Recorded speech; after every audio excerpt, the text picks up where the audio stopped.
All right, I'm like 30 seconds early. Maybe 20 seconds early, something like that. What's going on, everybody? Thank you very much for being here. Got to get the levels right, you know? Got to get the levels right. Game 1, Western Conference semifinals tonight. Lakers and the Oklahoma City Thunder. Let's go. Let's go. Appreciate you guys being a part of the show. Thank you very much for being here. Got a little post-game show action tonight. Busy day today, everybody. Busy day, but fun. Fun time of the year. Obviously, great time come postseason. We'll have a good time today. All right, let me give everyone a quick rundown what we got going on for the show today. By the way, appreciate the support. We got over 35,000 subscribers, so phenomenal. Really appreciate you guys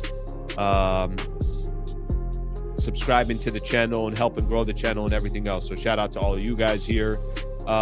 Today, just YouTube. Tomorrow, radio and YouTube. Friday, radio and YouTube. So the week will kind of get a little bit get busier a little bit as we go.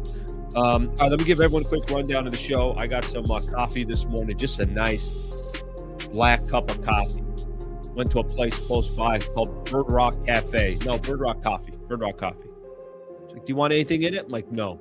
She just knew. I'm like, yeah, it's playoff basketball. I'm like, I just need fuel. Just fuel. Don't get me wrong. I was looking at all the desserts. I mean, it's very close to grabbing some of those desserts. Here's what we got going on today. Game 1 tonight. Of course, the Lakers taking on the Oklahoma City Thunder in OKC. Tip-off. What did we say tip-off is? Tip-off's early, isn't it? I think it's like 5:30. By the way, can we do 6:30? Can we negotiate on this a little bit later?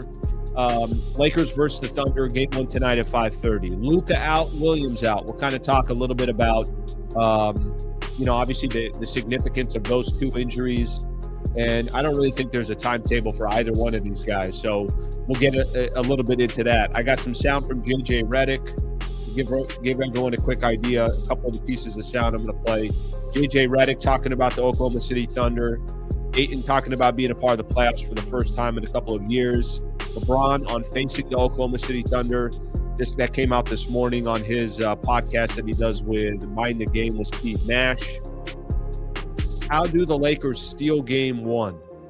What would it look like if the Lakers took game 1? What would have to happen? Listen, I don't have to tell you guys, there are a lot of people that are not exactly picking the Los Angeles Lakers, and I completely understand it. And it's going to be up to the Lakers to kind of change that narrative. We'll see if they're going to obviously be able to do so. But if the Lakers are able to steal game 1, what would it look like? What would have to happen? What does it look like from the stars? What does it look like from the role players? So we'll spend a little bit of time on that. Sammy's going to come join us. He put up a preview video last night. He's going to help us get ready for game 1. Kind of point a little bit more of the kind of the X's and O's of the series coming up. So Sammy will come on in about 10, 12 minutes or so. What do you define a successful series? What's a successful series against the Oklahoma City Thunder? And to me, maybe this is where we're going to differ. I don't define a successful series beating the Oklahoma City Thunder. I think there's ways you can have a successful season or a successful series against the Thunder and you don't beat the Oklahoma City Thunder. But there's a certain style of play.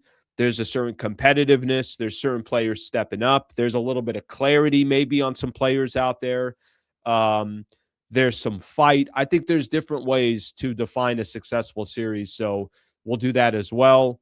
And then last thing we'll do, got a couple things around the NBA news. Yesterday, right before we were about to end the show, what happened? You got this is the Masai Ujiri signing for the Dallas Mavericks, obviously part of the front office now. He'll run the front office now for the Dallas Mavericks, which I think is actually a really smart move as they kind of still try to put together the pieces after trading away Luka. Last night, we had some NBA playoff games. What a phenomenal. I hope you guys yesterday got a chance to watch the San Antonio Spurs and the Minnesota Timberwolves. And if I got to be honest with you, it's tough not to root for the Minnesota Timberwolves.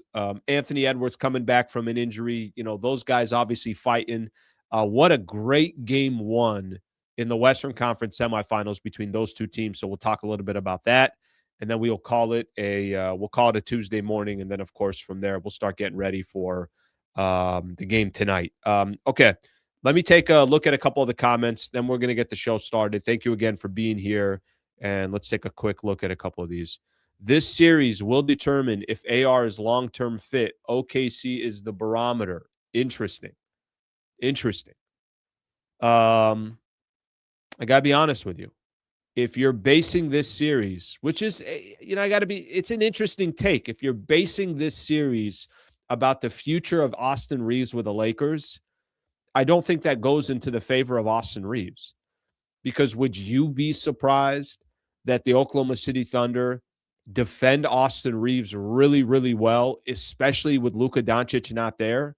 And let's just say Austin Reaves doesn't have the series that you want to see, that I want to see. Then all of a sudden, does his stock plummet come the offseason? It's a good conversation. That's a good topic in itself right there. We'll come back to that. I think that's an interesting conversation. Let's see what we got here. To win game one, someone will need to kidnap the OKC team or they let us win. Interesting. I'm not sure if that's going to happen. Steal one in OKC. Let's see what we got here. It would look like DeAndre turning into prime Shaq. Fear is an illusion. It feeds on imagined futures. Interesting. Lakers in 7. Kennard should shoot 10 times. All right, so we got obviously people giving their thoughts here. Here's the one thing I will say, and this is, obviously a good gauge of where we're all sitting here. Even a lot of the Laker fans are all kind of, as best as they can, trying to be as realistic as possible when it comes to this upcoming series. And, obviously Lakers are going to be heavy underdogs. So that's not going to be a surprise or a shock as we go into the series. And the only way the narrative changes if the Lakers grab one of the first two in OKC or come back and have an impressive win in game 3 and it's 2-1. So the only way some of this narrative is going to change is obviously if the Lakers win a couple of games here. Okay, let's get the show started. Thank you very much for being here, and I appreciate you guys being a part of the show. So game 1 tonight, this doesn't happen too often, and I think this is a little bit interesting. This doesn't happen too often that you go up against a team and both coaches are kind of like, yeah, I'm not really sure what we could take away from the regular season. Now, the Thunder and the Lakers, did they play each other 4 times? They played each other 4 times in the regular season. So OKC won all 4 of those games. We know that. Lakers lost by an average of 29 points to the Thunder this season. I'm just giving you guys facts, right? This is no opinion here. The Thunder, kicked the Lakers' ass every opportunity that they had. So, and I know some of those didn't include Luka. Of course, the last one, Luka and AR, or not the last one. Yeah, the last one, Luka and AR don't play in both of those games, or they leave in part of that third quarter when it was already a blowout. And the other game, 123-87, that was in April. This, I think, was interesting. JJ Redick, I'm going to play some sound here. And this is Redick just talking about the upcoming matchup and what can you take from the regular season. And Mark Dagenot had kind of the same thing here. He's like, they've had a lot of injuries. We've had a lot of injuries. A lot of the matchups that you see us against them, the lineups are going to look completely different. So I think these guys are trying to kind of, I don't know if you want to call it downplay whatever happened in the regular season, which I think is smart for both sides of it. But I want you guys to take a listen to JJ Redick. And JJ Redick specifically talking about the regular season games and what you could learn, what you couldn't learn. So this, again, is JJ kind of previewing us here for the Lakers and the Thunder. Take a listen. Well, we couldn't learn a lot from 3 of those games because we were god-awful.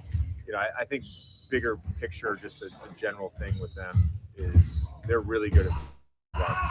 And part of that is how good their defense is, their ability to create turnovers. The live ball turnovers really kill you. And they don't get out in transition a ton, but when they do, they're the best in the NBA in terms of PPP. So limiting their runs, and I think, it's like, I know Rick Carlisle is like the master of that, is like the quick timeout. I've already told the staff, I've already told the players, like, I've got to be more diligent than I normally am. I like my timeouts. I like going into the fourth quarter with 4 timeouts. I like having 2 in the last 30 seconds. I don't think you have the luxury of like worrying about that because the game can get away from you so quick because of how explosive they are when they go on their runs, and they do that to everybody. They did it to Phoenix in the first round. They did it to us in the regular season. Even in their losses, they had on average 8.3 scoring, even in their losses. So it's what they do, and so mitigating the 12 to 15 point runs, I think, is really important. This series is going to be so wildly different than anything we just saw against the Houston Rockets, right? I think, the Rockets, the Houston would go on these runs where they couldn't score a bucket. And I give the Lakers a lot of credit because I think some of that had to do with the Lakers defense strategically, what they did. A young Rockets team that I thought improved as the series went along. But clearly the Lakers had, I thought, a better game plan and just had more vets. Against the Thunder, like just listening to JJ talk about this, and it's such a good point because we're watching the Lakers and the Thunder anytime those two teams played each other. I'd look up at the score and I'm like, Lakers are already down 9? Like, what just happened? It was just 7-7. And the next thing you look up, it's 16-7. It's 24-10. It's like they go on these runs.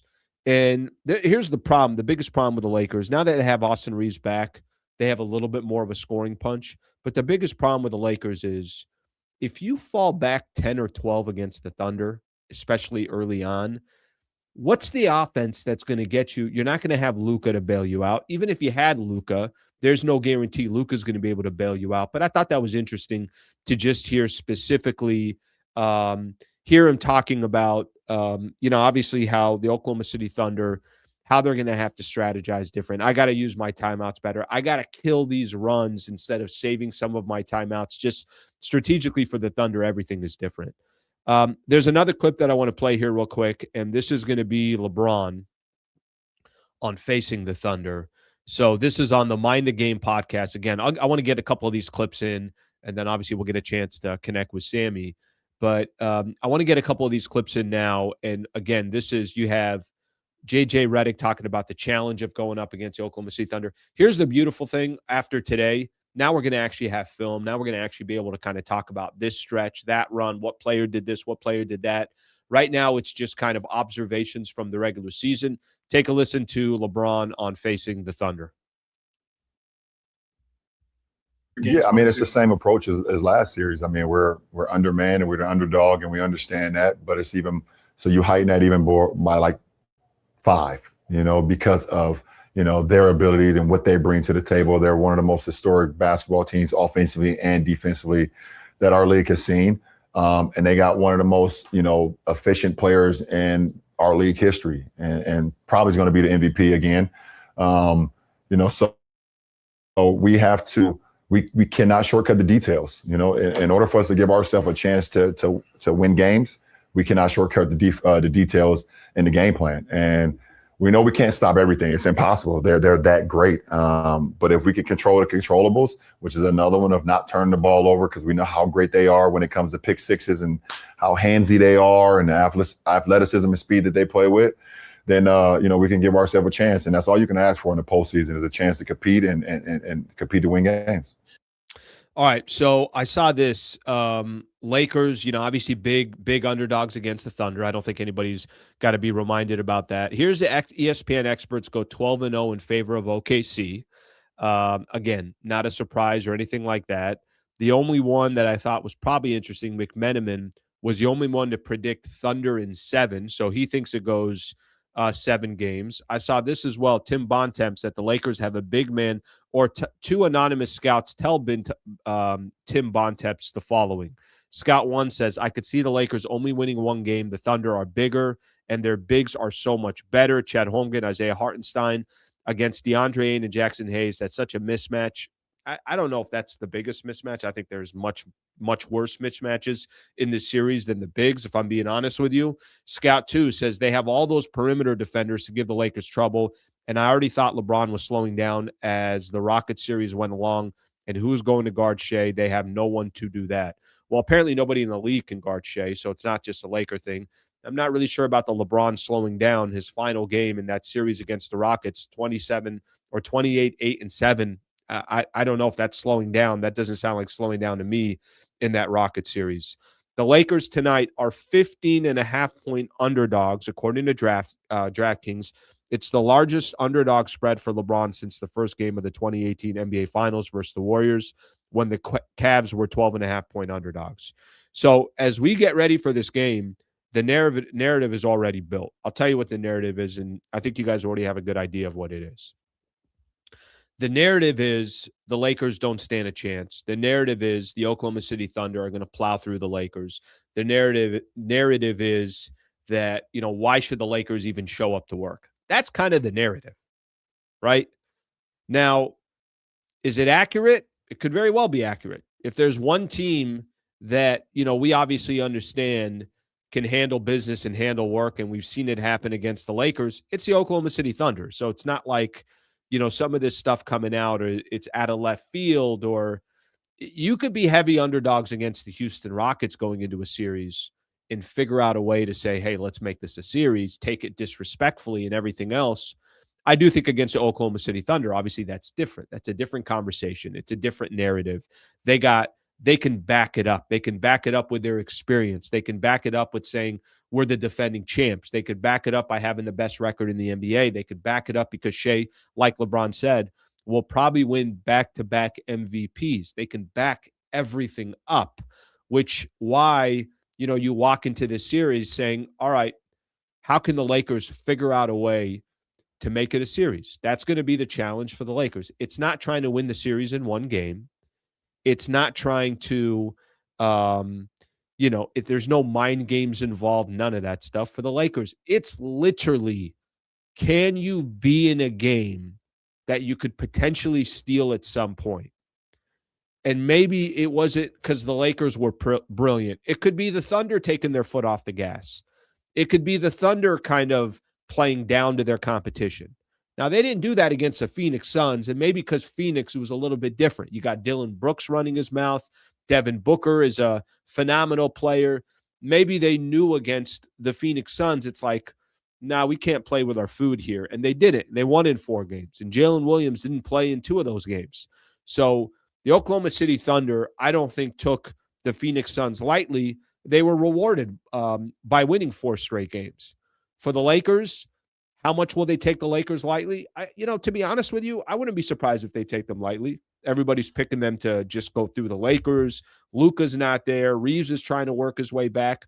I wouldn't be surprised if they take them lightly. Now, whether that means anything or not, we'll have to wait and see. But that's kind of heading in. If you look at the storylines coming into this series, it really is not about the Lakers at all. This is all about the Oklahoma City Thunder. I got one quick piece of news that I'll offer, and then we'll bring Sammy onto the show here in just a second.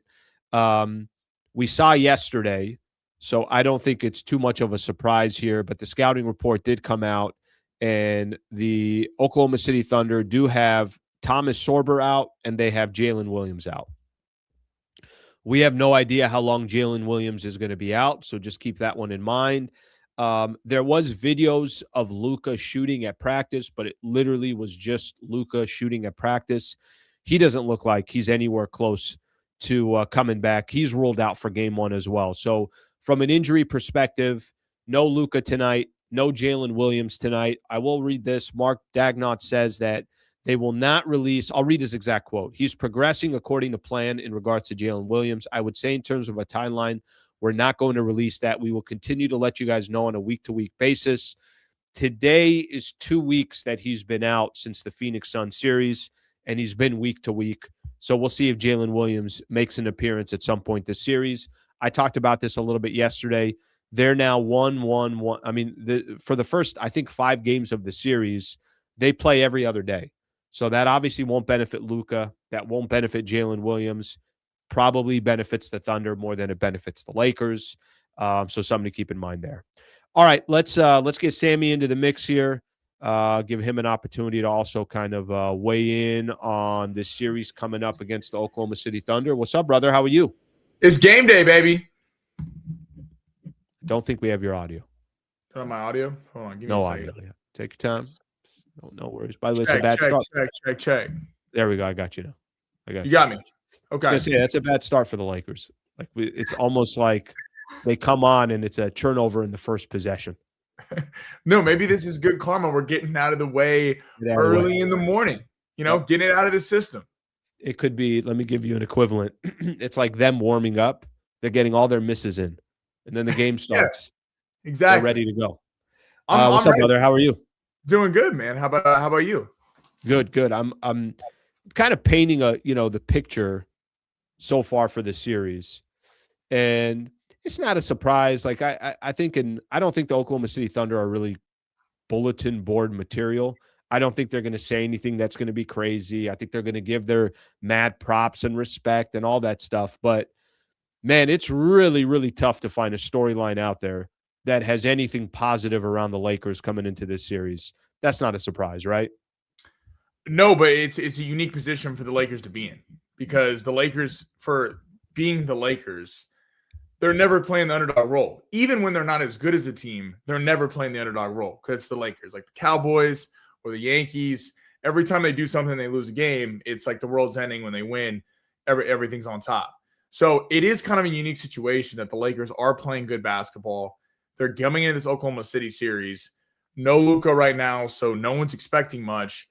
I'm curious to see if the role players can step up, because that's the only kind of X factor I see in the series is the role players for the Lakers have never played better this year. And we got to see a little bit, them kind of working back with Reaves in there. LeBron's obviously been running everything.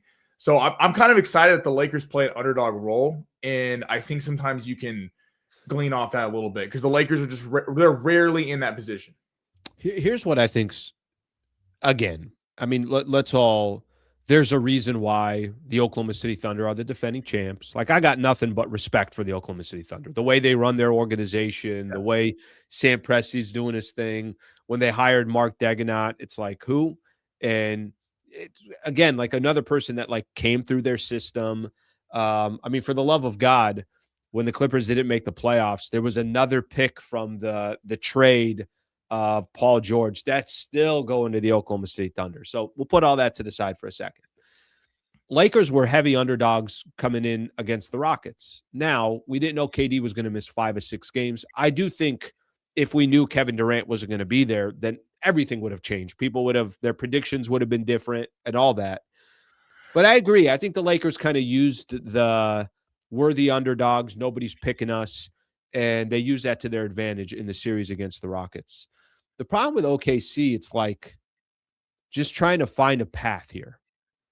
And I'll give you an example. One of our topics today is, how do the Lakers steal game 1? And I think I could give you a little bit of an idea. Like, all right, just win one game. How would you be able to win one game? A lot of it probably has to do with the Oklahoma City Thunder maybe sleepwalking into the series, everybody picking them to win, not taking their competition, seriously, taking the Lakers very lightly. Okay, so you need help from the Thunder to not be ready for this game. Right. Then I think from a Laker perspective, you need kind of a similar stat line that LeBron had in closing out that game against the Houston Rockets, that 28, 8, and 7, where he's doing a little bit of everything, right? You need Ayton to have that performance where he got kicked out of the game for the flagrant 2 against the Rockets, and I think he had like 19 and 10 or 11, and he got kicked out in the third quarter. But you need a double-double from DeAndre Ayton. You need Marcus Smart to hit every shot. You need Luke Kennard to play good basketball. You need Austin Reaves to obviously be a focal point. There's a way for the Lakers to win game 1, but you need so many things, I think, to go your way. What's a path for you to get game 1? What does that look like? It all starts with the rebounding. You kind of mentioned it. So the one Oklahoma City does about everything right. Like it's hard to find things that they don't do very well. They average 10 steals per game. That's kind of one of the secret sauce of them is they don't give up easy buckets. It's rare that they give up an easy bucket to the paint. They pick up immediately once you cross half court, kind of like the Lakers were doing to the Rockets for the first 3 games. And then what the Rockets end up doing the Lakers in game 4 and 5. So you have to get across half court and you have to get the ball moving. You cannot sit there and dribble into the corner because they will trap you. They're too good of too good of defenders. But when you look at rebounding, they're not a great rebounding team. They only average about 44 rebounds per game. Now, the Lakers during the regular season weren't a great rebounding team. They only averaged 41 to 42. But the one thing, and you mentioned it, is DeAndre Ayton has been playing some really good ball in this series. And the Lakers in those games 5 and 6 were out rebounding Houston. And right. A little bit of a which shocker. is pretty surprising. Yeah. In Houston, the one thing that you point to, Houston is the best rebounding team in the league. They would average 49 rebounds a game. So they're much better than OKC in that regard. Now OKC is better than everything else in that regard. But I'm not saying this to joke around. But honestly, the Rockets also miss so many shots. There is this we'll just crash the glass and get our own misses. And I think with the Oklahoma City Thunder, I mean, obviously they're much more efficient. They got so many more scores and everything else. I'm not trying to take anything away from the Rockets. I'm not even taking a shot at the Rockets, but they're not a high percentage shooting team. So there are a lot more opportunities for them to grab rebounds. Right. And you cannot let second chance opportunities. That cannot happen. And we're going to be talking about Ayton has to have a big game, because the only time we've seen Oklahoma City struggle is we go last year to the finals. Miles Turner and Pascal Siakam playing that forward and then that 4 spot did give Chet and Hartenstein some problems. And then it kind of went to Halliburton and Shea just battling it out. Now they ended up winning the series. We'll see what happens when, who knows what would have happened had Halliburton been in the game. But the only time OKC has problems is when they get out rebounded. If you let them out rebound you, you're just go home. I mean, they're too good. They have too many elite scorers. So I really think Hayes and Ayton got to have huge games tonight if we're going to be talking about a Laker W. Yeah, I think that Hayes and Ayton, I'll get into Reaves in a second, because I think that's going to be an interesting conversation in itself. But you almost look back to that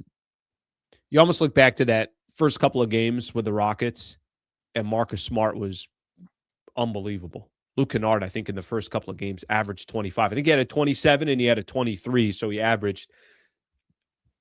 Now, granted, with Austin Reaves there, it's going to be a little bit different. So we'll see. I'll say that probably the most important thing, just keep it close. I think in easier said than done, but if you're walking into the fourth quarter, you're down 5 or 6.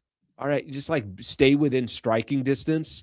I played a clip here of JJ Redick basically saying the way the Thunder kill you is they just go on these runs where you're like, wait a minute, it was a 4-point game. Now we're down 12, and it happened in like a minute and a half. And it's a couple of guys hit a 3, they get a stop, a turnover, whatever the case is. The next thing you know, you look up at the scoreboard. That's the issue with the game tonight. It's like if you go down 15 and you don't have Luka, just a guy that can get up shots, and even with Luka, I mean, there's no guarantee. That's kind of the fear of these games against the Thunder. You fall back far enough behind, you don't have all this offensive power to come back. Totally. And they were actually only 24 and 10, but they were 24 and 10 in clutch time games, which isn't, considering Oklahoma City, some great record with the final 5 minutes. Good point. Sure. And a lot of that, we've seen this in the NFL playoffs. I always made this point about the Baltimore Ravens. Felt like they would boat race everyone during the regular season. You get to the playoffs, it's going to be tight. You don't know how to execute when there's 5 minutes to go. You gotta figure out a drive. So that is the one thing, and we saw that play out last year in the postseason. Like, the Pacers took advantage of that multiple times in that series because they didn't know. And in that game 1, remember, they were kind of hanging around down 8, 9, and then they went on that run with 4 minutes to go, and Halliburton hit that shot. That's where Jalen Williams being out is a big deal for them. Because on paper, you're like A.J. Mitchell, Lou Dort, Alex Caruso. They got so many guys. Isaiah Joe killed the Lakers earlier on this year. There's so many guys that can hit shots. But if the game is close, it's always ends up being SGA and Jalen Williams. That's who it is at the end of the day. Even Chet isn't as involved with that. So if you can keep this thing close, stick Smart on SGA, and then you got to get production from everyone else. That's when the Jalen Williams injury, I think, could come into play. Yeah, the Marcus Smart SGA. Like, I like the idea of putting Marcus Smart on SGA. Here's my only concern on that. SGA is creative enough to draw 2 fouls on Marcus Smart 6 minutes into the game, right? Sure. So that's going to be the piece of it. Of or maybe you just leave him alone. Maybe you just know that SGA is going to get his 30 and try to kind of, get well, but I would say this, even if he's going to get his 30, I still like the idea of Smart on SGA, but then it's up to Marcus Smart. It's like you just can't foul him. But this, I mean, he really truly is probably the best in the league on drawing fouls. Whether you like it or you don't, that's up to the referees whether they want to call it or not, right? Like stylistically. Okay, I got to get into – we got to talk Austin Reaves here because I've had a couple of comments here, and I don't pay attention to these comments just yet because I want to talk about Austin Reaves in the series.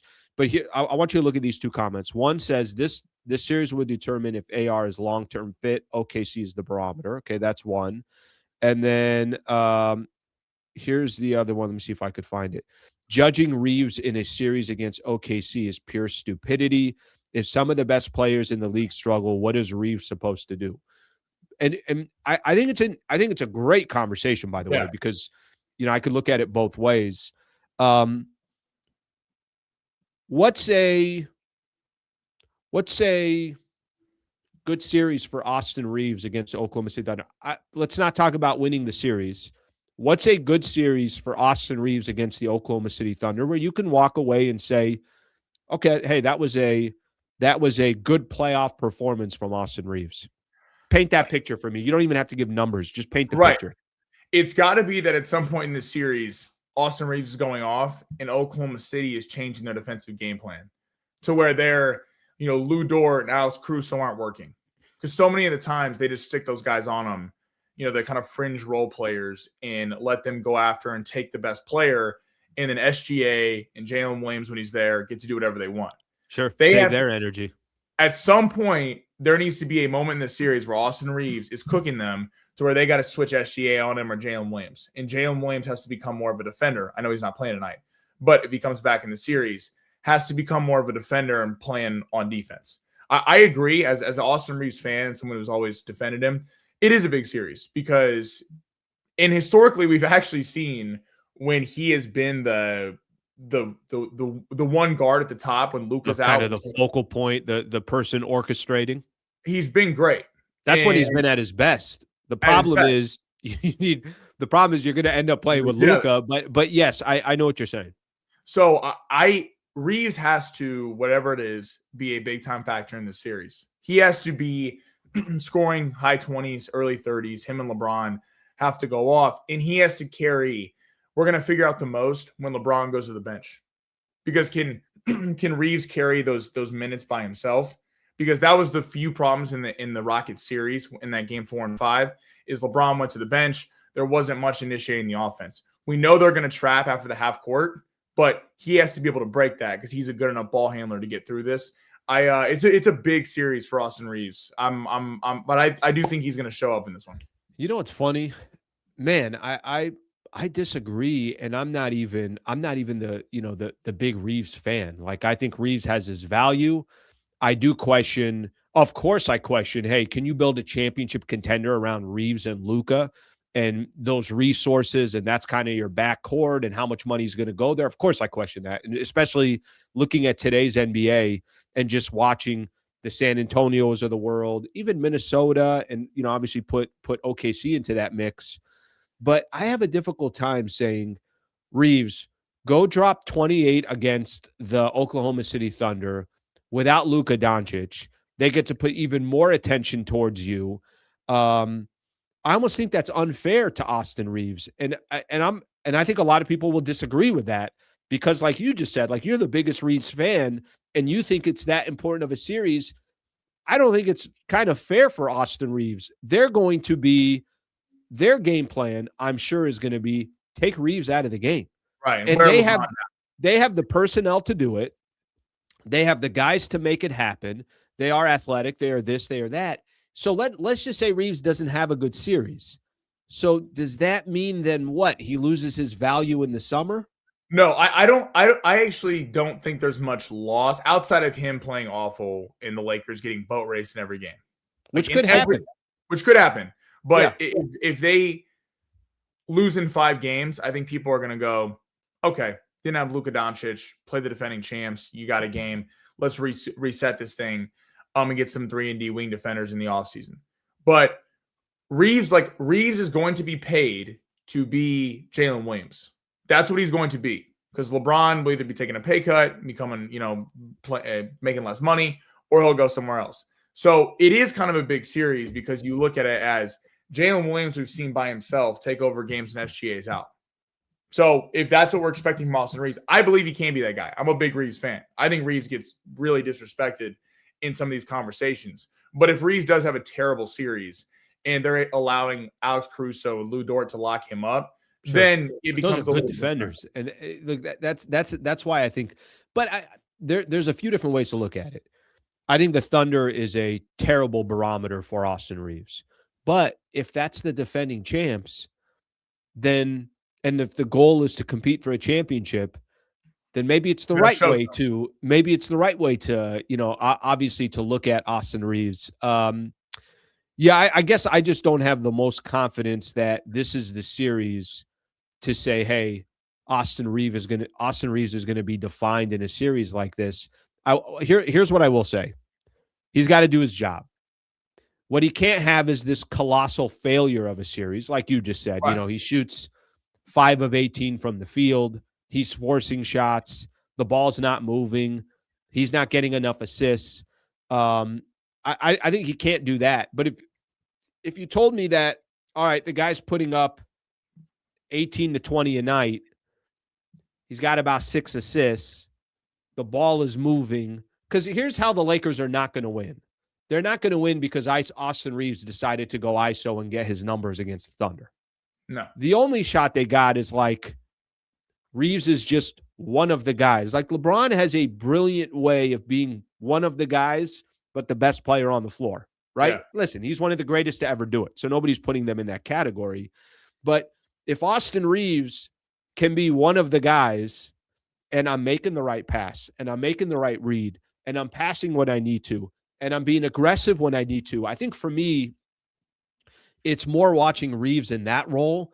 And that's a tough role. It's not, like you said, like you just mentioned, you need Dort or Alex Caruso, basically one of those guys to be like, yeah, they can't stop him.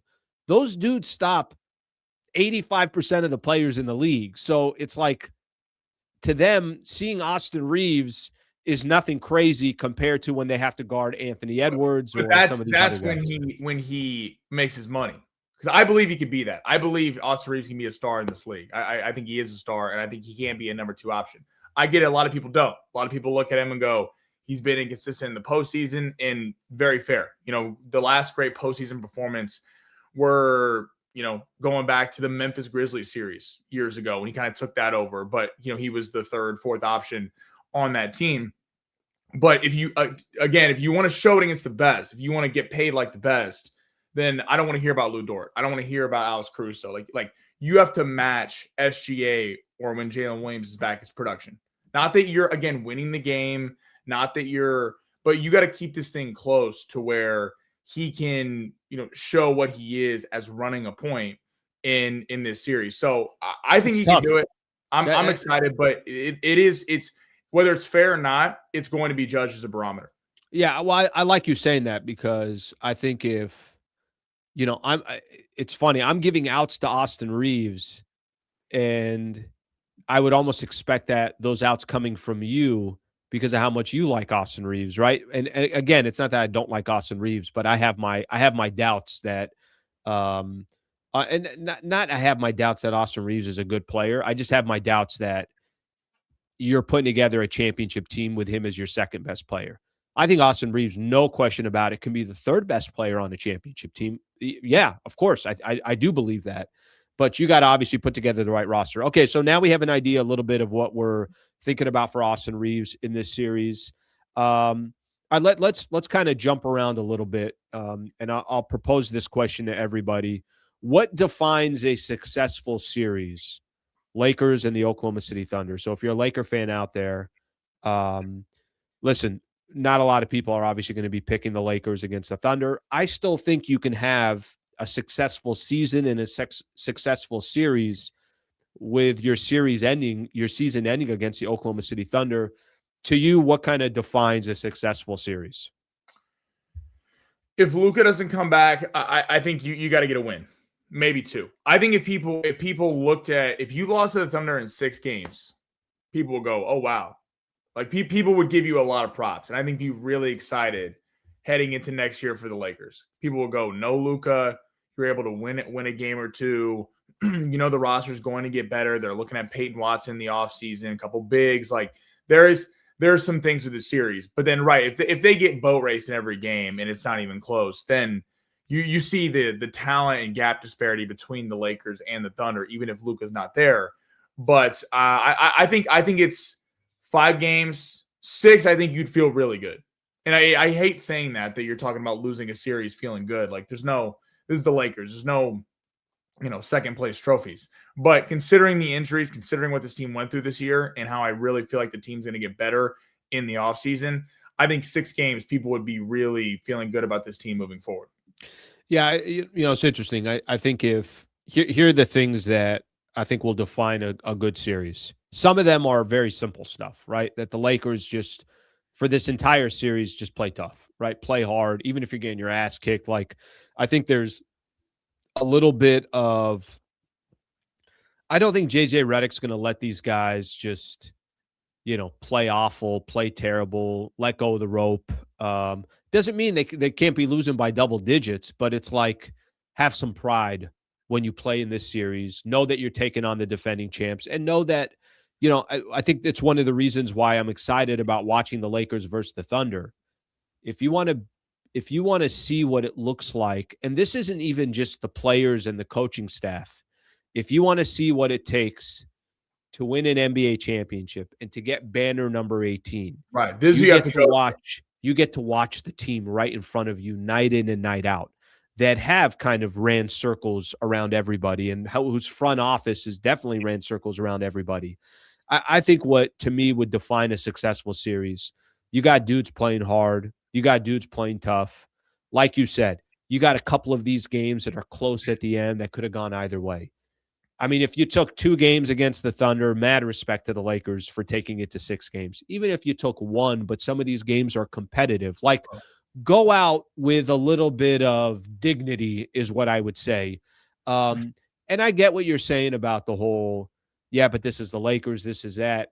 It could be the Lakers. I mean, the brand can say Lakers on it, but at the end of the day, I think if we're also going to be fair, the brand can say Lakers, but if that's not a championship team, then we have to understand it's not a championship team. So I think that, maybe that does allow the front office and ownership to be like, okay, this is what happened when we played the champs. This is how we have to address that in the offseason to get kind of a better look at it. I think there's a lot of advantages in this series. And to your point about playing them, you're going to see if they end up winning the series, you're going to see how did they win the series? Did the elite defenders? Was it the amount of shooters they have? Did their bigs dominate Hayes and Ayton? Like, we're going to get a firsthand look of what it is. I agree. Luka will be coming back at least in the offseason or maybe some point in the series. So it is, you want to get a barometer test, and you really feel like this offseason's the first offseason in a long time where the Lakers have the ability to really make the roster the way they want. It feels like it's been a long time since that because the AD trade, other trades, not having picks. So it does feel like a great barometer. And again, back to the Lakers, it's rare the Lakers have no pressure.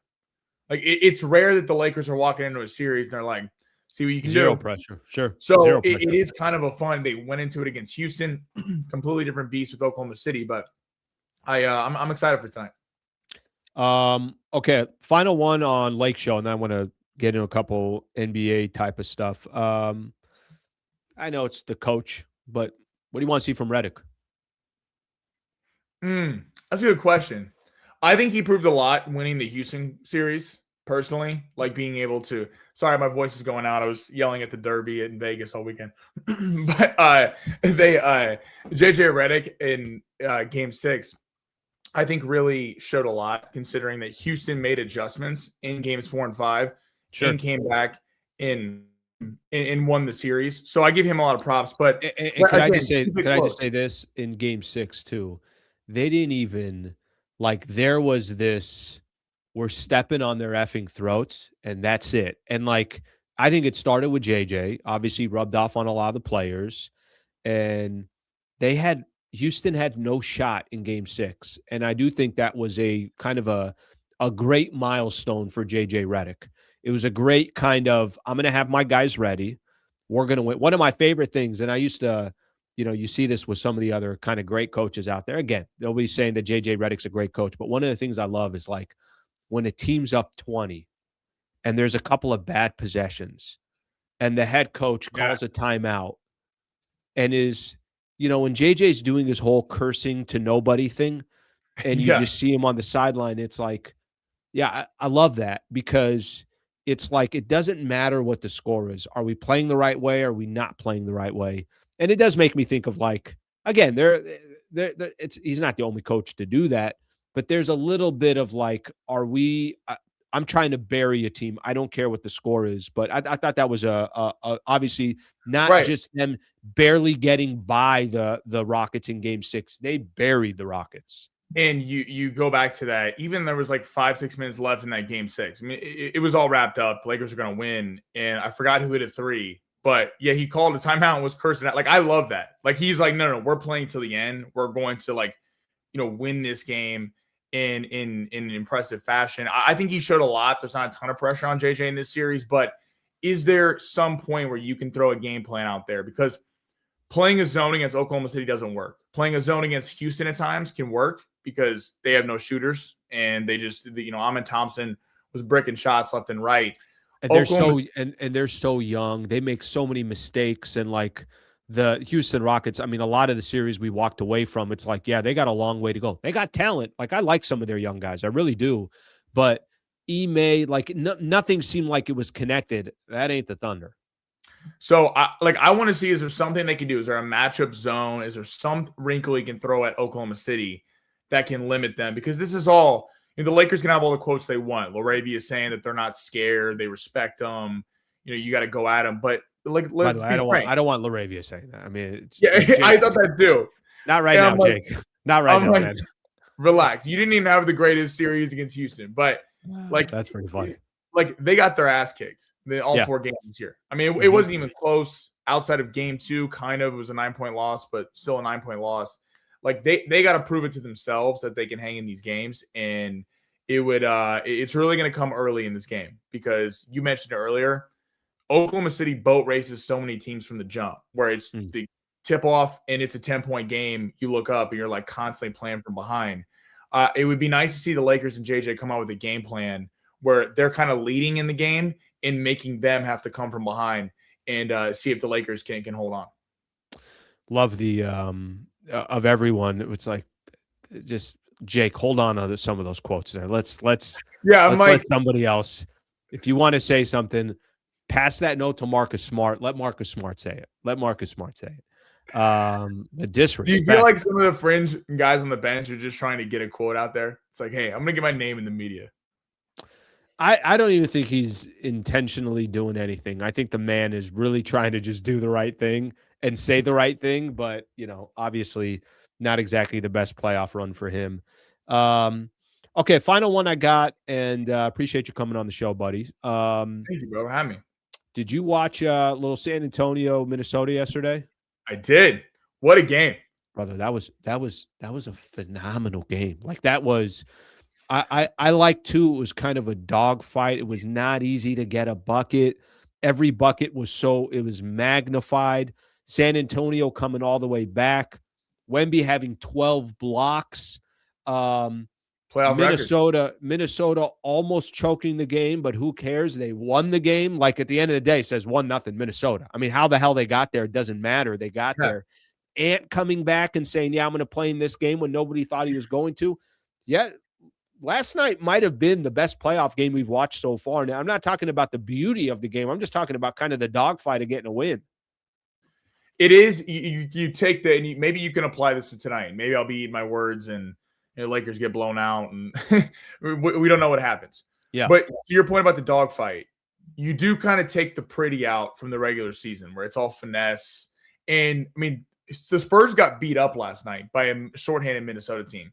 Dante DiVincenzo's not coming back. Ayo Dosunmu didn't play, which is a big loss. He's a stud too. By the way, if you're the Chicago Bulls, how do you let Kobe White and Ayo Dosunmu go? Bro, when I saw that, do you remember during the regular season, Lakers played a game in Chicago, and Ayo was, obviously part of that game, and he was torching the Lakers, and I'm like, Lakers won that game, but in my head, I'm like, yeah, he had this dude's freaking good. Like, gets any bucket that he wants. When the trade went down, I'm like, what did they trade for him? They gave up peanuts for him. Chicago too, yeah. Big brand, but it is fun when he becomes kind of a dogfight in the playoffs. I was watching with some of my boys, and when Chris Finch didn't call a timeout when he had 2 left, when there was like 30 seconds, I was screaming. I was like, "What are you doing? Like, call a timeout, get a play." And the fact that it was that close, it is just you went on the margins in the playoffs. And I mean, we don't give Minnesota enough credit. Like Minnesota, I agree. On paper, you look at them, you're like, who's with Ant? Julius Randle, DiVincenzo had a nice year. Dosunmu was a nice ad, but Gobert, Jaden McDaniels, and then they're in the Western Conference Finals every year. I know. Like I'm it with is you. kind of crazy. We keep doubting this team. And I'm on the top of that list of doubting this team. But here's the one thing that's happening, I think, in this series.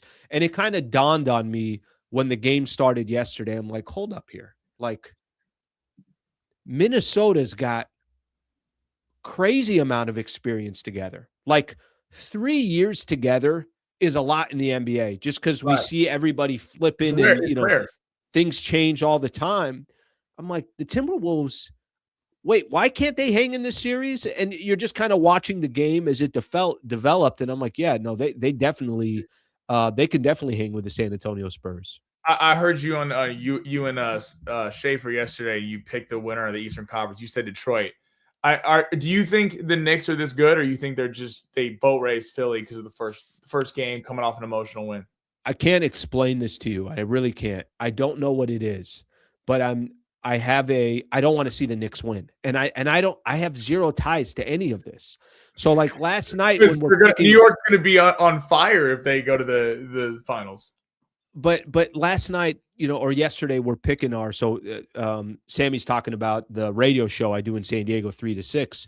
We're picking who we think's coming out of the East, which, by the way, if I'm being honest, that shit was not easy. Like I was, they just proposed the question on the air. I'm like, I think I need 45 minutes to try to figure out. I need like a spreadsheet to figure out who I think is going to come out.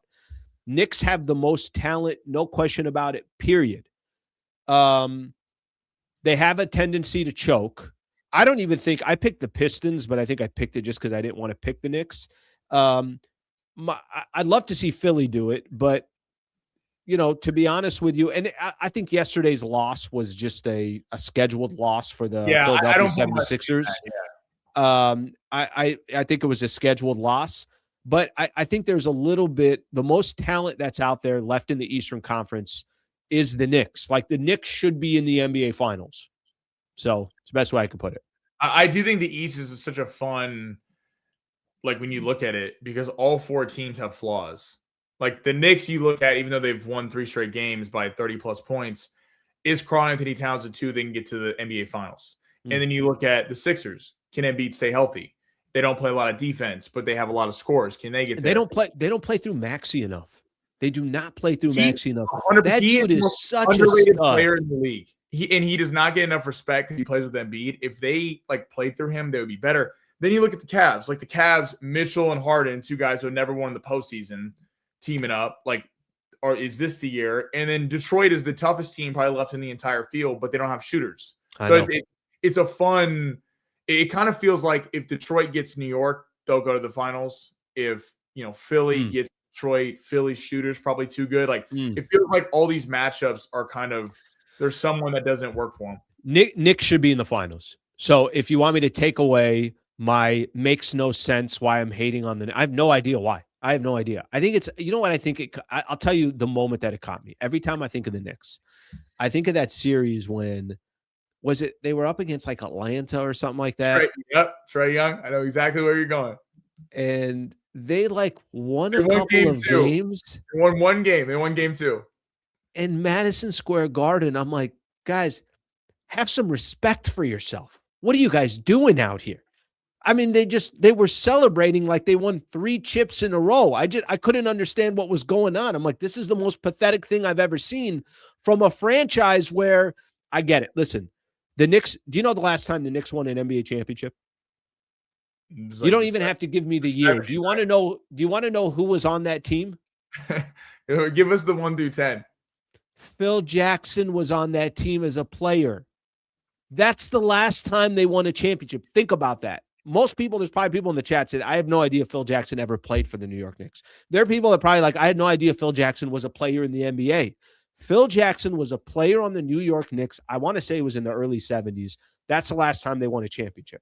So, there's a part of me that's like, I want to tell Knicks fans, like, guys, have some respect for yourself. Well, and then there's a part of me that I'm like, they haven't won since the 70s. When they beat Trae Young in game 2, and Trae Young and them were just laughing because it's like they split. They did what they had to do, take it back to Atlanta. And they're like climbing lampposts, shooting off fireworks. I'm like, guys, the city might literally be lit on fire if they happen to win a title. That's I think what got me. What got me is that moment where I'm like watching all these I'm watching all these YouTube videos of these people just hallucinating, and I'm like, isn't this the same fan base that's Yankee fans? Would the Yankee fans go out in a divisional round and celebrate like this? Well, when you have the Jets and Giants, the Giants might be okay this year. When you have the Jets to root for every year, then I guess you take a win and you. But isn't it like, aren't Jets and Mets together, and Yankees and? Oh, is it? I think it's Yankees and Giants is a way better combo than Mets and Jets. Oh yeah, it's a completely. But I don't know how it goes. Maybe they're all just Knicks fans. And I don't know how many people are rooting for the Nets. I have no idea how that works. Isn't it crazy how bad New York sports has been?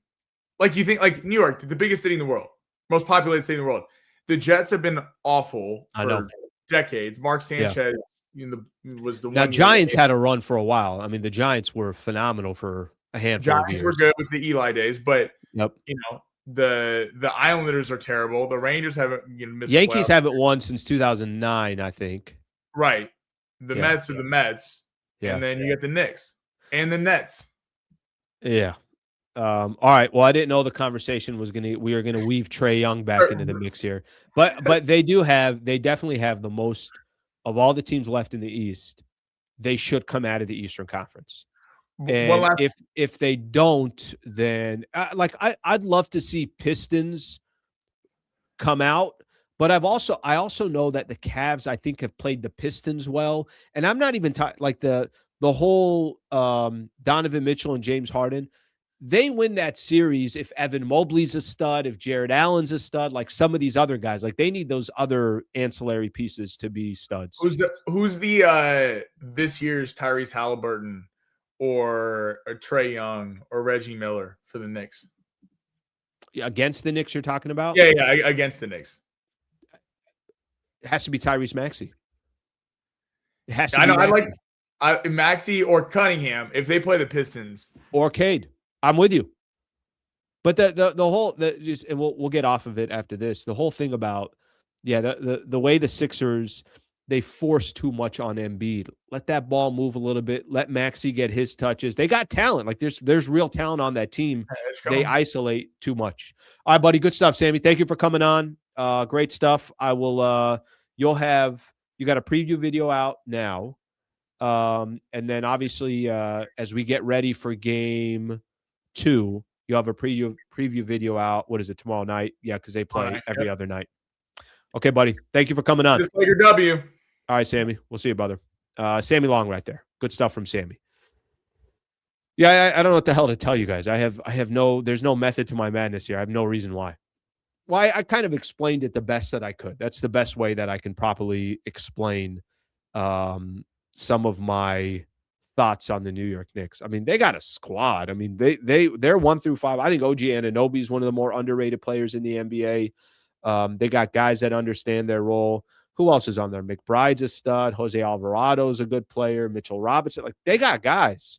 But they got to, get through Philly first. All right, let's give some love to one of our partners here. I'll start looking at some of the comments, and then we're going to call it a day. Shout out to Brad Wallace and the Wallace Firm.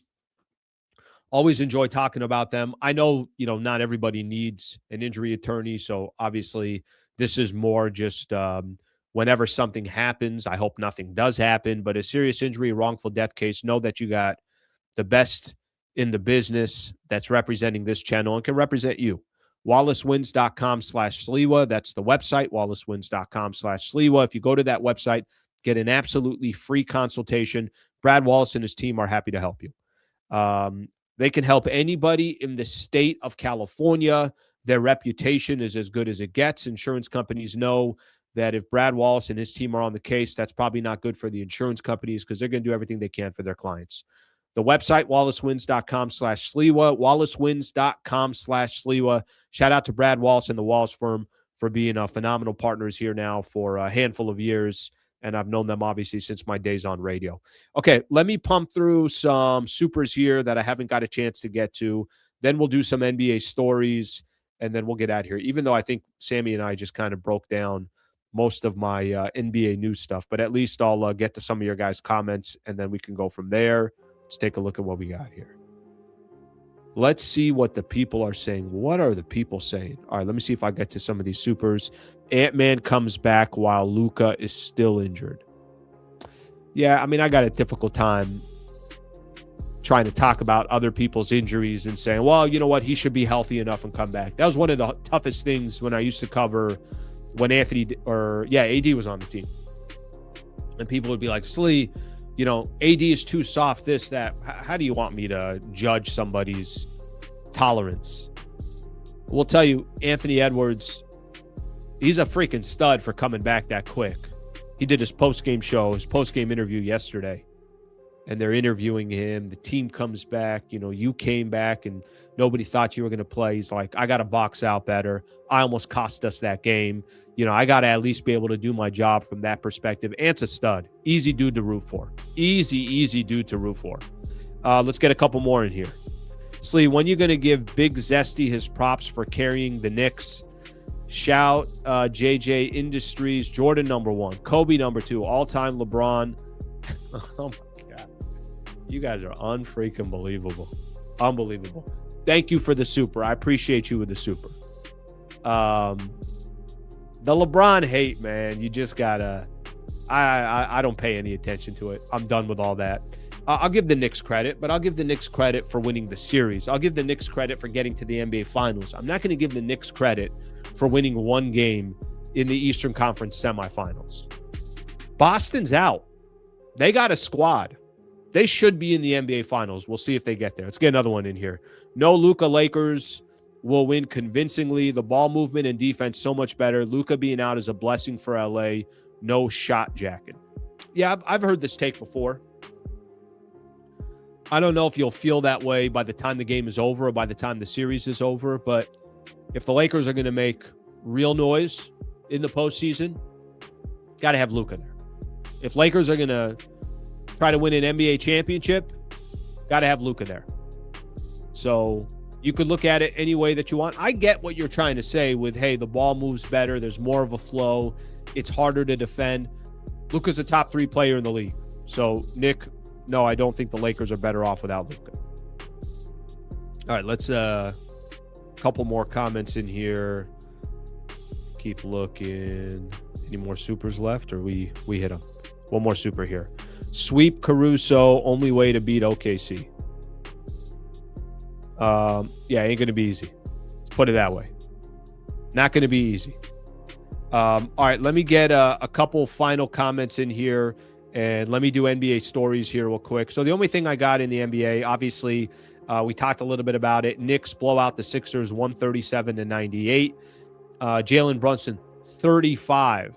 Where was the Sixers defense? Largest lead for the Knicks at one point, they were up 40. Timberwolves take game 1 against the Spurs. Obviously, Anthony Edwards plays. He comes off the bench.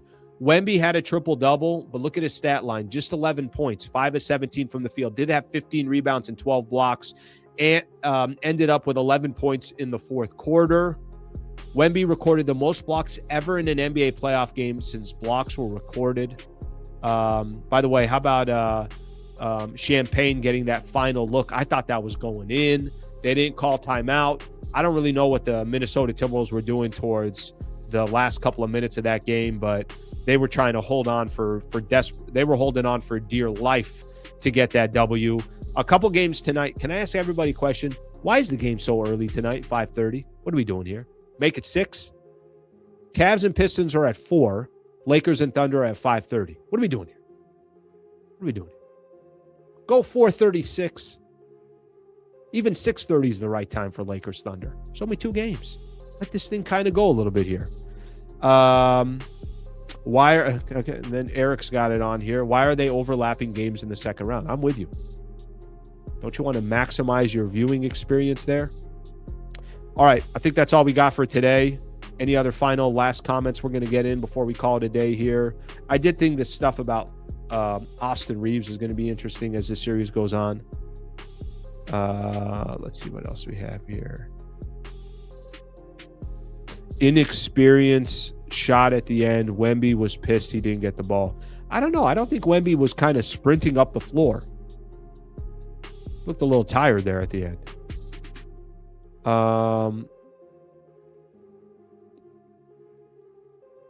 East Coast needs love, sleep. We'll take 6:30 tip. Gotta get these games a little bit later. All right, my people, that's all I got for today. Thank you very much for being a part of the show.